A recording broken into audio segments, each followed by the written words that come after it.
অস্ত্র মামলায় যুব মহিলা লীগের বহিষ্কৃত নেত্রী পাপিয়া এবং তার স্বামী সুমন চৌধুরীকে ২৭ বছরের কারাদণ্ড দিয়েছেন বিজ্ঞ আদালত। ঢাকা মহানগর দায়রা জজ আদালত অস্ত্র মামলার দুটি ধারায় এ রায় দেন। রায়ে অসন্তোষ প্রকাশ করে আপিলের কথা জানিয়েছে আসামিপক্ষ। আদালত তার পর্যবেক্ষণে বলেন, তাদের রাজনৈতিক কর্মী বলা যায় না, দেশের জন্য তারা বিপজ্জনক।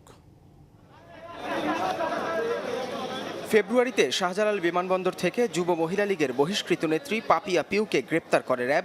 পরদিন তার ইন্দিরা রোডের বাসায় অভিযান চালিয়ে অস্ত্র উদ্ধার করা হয়। স্বামীসহ দুজনের বিরুদ্ধে মামলা হয় শেরেবাংলা নগর থানায়। কয়েক দফা রিমান্ডে জিজ্ঞাসাবাদের পর অভিযোগপত্র দেয় তদন্ত কর্মকর্তা। অভিযোগ গঠন হয় ২৩ আগস্ট।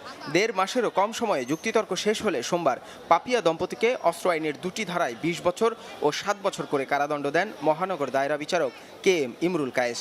পর্যবেক্ষণে আদালত বলেন, আসামিরা রাজনীতির সাথে জড়িত থাকলেও তা ছিল নিজেদের স্বার্থে, দেশের জন্য এরা বিপজ্জনক।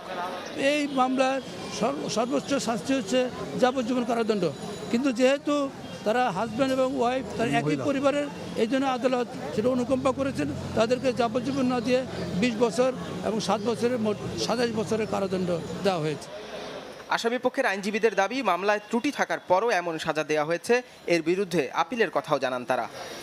এই মামলার জব্দকারী যিনি অস্ত্রটা জব্দ করেছেন, কারণ তিনি সাক্ষী দিতে এসে বলেছিলেন যে মামলার অস্ত্রটা রান্নাঘর থেকে উদ্ধার হয়েছে, কিন্তু মামলার এজাহার, চার্জশিট এবং সাক্ষীদের বক্তব্যে যে জিনিসটা তারা উপস্থাপন করতে চেয়েছে যে এই অস্ত্রটা ডাইনিং রুম থেকে উদ্ধার হয়েছে। এই মামলার প্রথম থেকে শেষ পর্যন্ত টোটাল মামলাটা হলো সাজানো এবং ত্রুটিপূর্ণ, সম্পূর্ণ মামলা ত্রুটিপূর্ণ।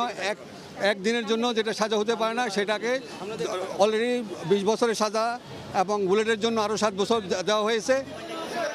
মামলার পরপরই দল থেকে বহিষ্কার করা হয় নরসিংদী যুব মহিলা লীগের এই নেত্রীকে। নাহিদ হোসেন, চ্যানেল 24, ঢাকা।